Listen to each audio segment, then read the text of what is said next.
সমাগত 2024 লোকসভা নিৰ্বাচন ইতিমধ্যে প্ৰতিটো ৰাজনৈতিক দলে কুচকাৱাজ আৰম্ভ কৰিছে আৰু এই মুহূৰ্তত মোৰ লগত উপস্থিত আছে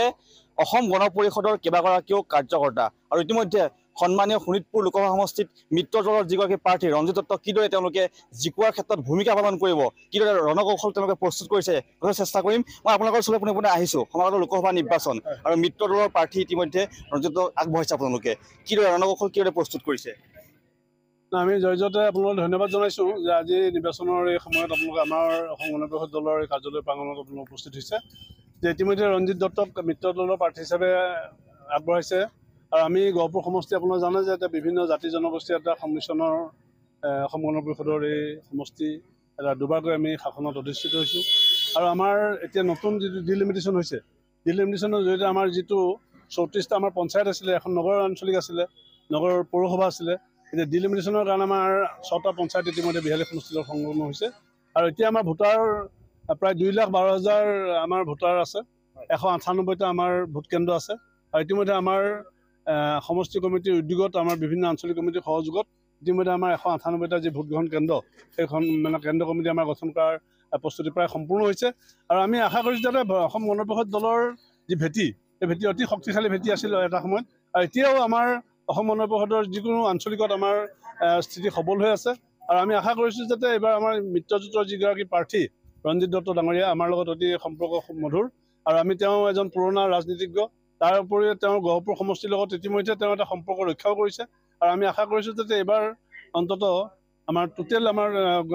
শোণিতপুৰ যি লোকসভা সমষ্টি প্ৰায় 16,25,000 চামথিং আমাৰ ভোটাৰ আছে তাৰ ভিতৰত আমি গহপুৰ সমষ্টিয়ে তেখেতক বিপুল ভোটত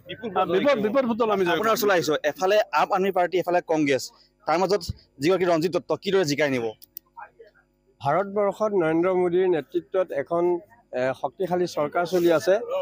সুদীৰ্ঘ দিন কংগ্ৰেছে শাসন চলালে কিন্তু অৰ্থনৈতিকটো শক্তিশালী কৰিব নোৱাৰিলে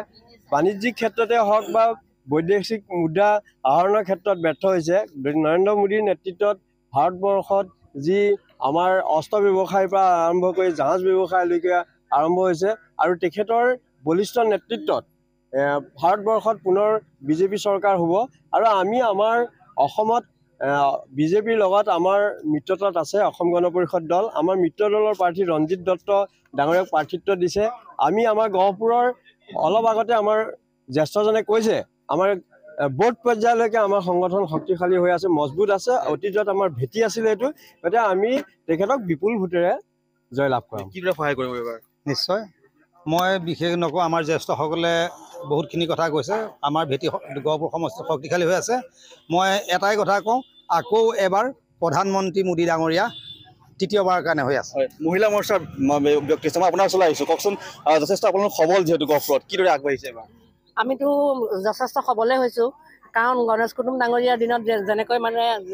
AJP সকল সবল হৈ উঠিছিলে এতিয়া মাজতে অকণমান তললৈ যোৱা নিচিনা লাগিছিলে কিন্তু এতিয়া আমি বহুত সবল গোটেই পুৰণা মানুহখিনি আমাৰ ওচৰত যোগদান কৰিছেহি আৰু কংগ্ৰেছৰ মানুহ প্ৰায় সকলোখিনি আহিছে গতিকে আমি বহুত সবল হৈছোঁ বুলি নিজকে আমি মানে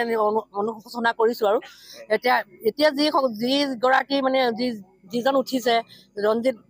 দত্ত তেখেতসকলক আমাৰ AJPয়ে যথেষ্ট সহায় কৰি তেখেতক আমি জয়যুক্ত কৰি পঠাম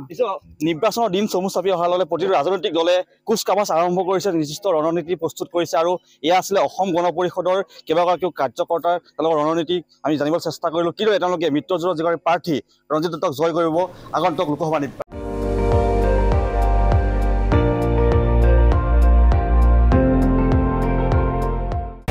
আপুনি চাই আছে ND24 সৰ্বশ্ৰেষ্ঠ নহয় সৰ্বোত্তমৰ দৌৰ